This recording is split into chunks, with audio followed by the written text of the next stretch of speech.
Hi, everyone, and welcome again to this episode of Crowder Beaker Solves. Today, we're doing a second example of a conversion of frequency and energy and wavelengths for a photon of light. If you watched our last video, you learned about the two equations that we have in our chemical tool belt.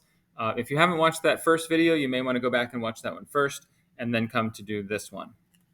Now we have our two equations. In the first video, we started with the wavelength, which is this upside down Y-shaped letter, and we found the frequency and then the energy.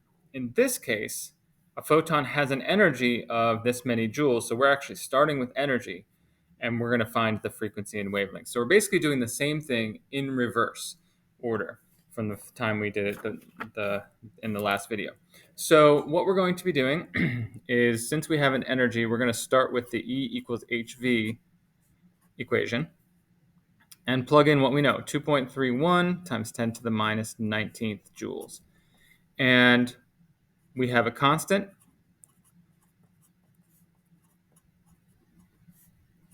and that's Planck's constant, 6.6262 times 10 to the minus 34th, and we do not know what the frequency is yet. But if I take this number and divide by this number, and again, you just gotta have to work with the exponents. 3.49 times 10 to the 14th is my frequency. That photon is going to be going up and down that many times, 349 trillion times every second, which is a lot. But that is our frequency. I'm going a little faster than I did on my first video, just for time's sake. And once we have our frequency, we can then plug it in to the other equation along with its constant to find the wavelength. So let's go ahead and do that. And again, I always say, if you're going to use a formula, make sure you write the formula on your paper. So just write it so somebody who's reading it knows exactly where you're headed with that. So the constant c is the speed of light, 3.0 times 10 to the 8th meters per second. We do not know the wavelength, so I'm just going to leave that. But we do know the frequency. Frequency is like the one that gets us from one equation to the other. And if I take this and I'm going to divide by 3.49 times 10 to the 14th, and if I do that, I get a wavelength of 8.61 times 10 to the minus 7th meters.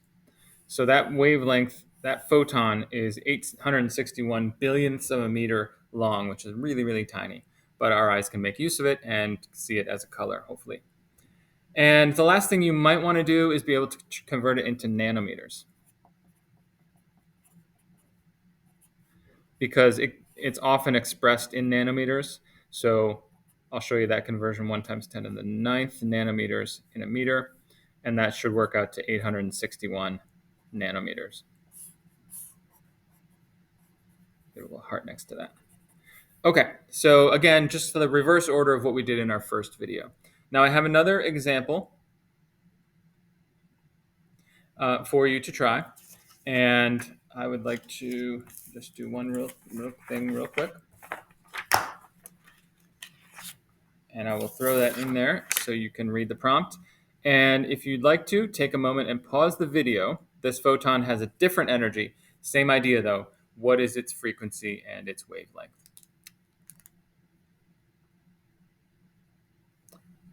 Okay, and if you were able to do it, we'll unveil the answers here. And the answers that you should have gotten are 7.43 times 10 to the 14th hertz, or 1 over seconds, for the frequency. We'll plug that down in here and get a wavelength of 4.04 times 10 to the minus 7th meters. And again, if you wanted to change it into nanometers, multiply by a billion this time, and you get 404 nanometers, which would be down on the low end of the violet region of the spectrum. And we would see that as sort of a violet-purple photon. So if you did it, congratulations, good job. If you have any questions that you'd like me to solve or suggestions, you can send them to me. In the meantime, happy solving and have a great day.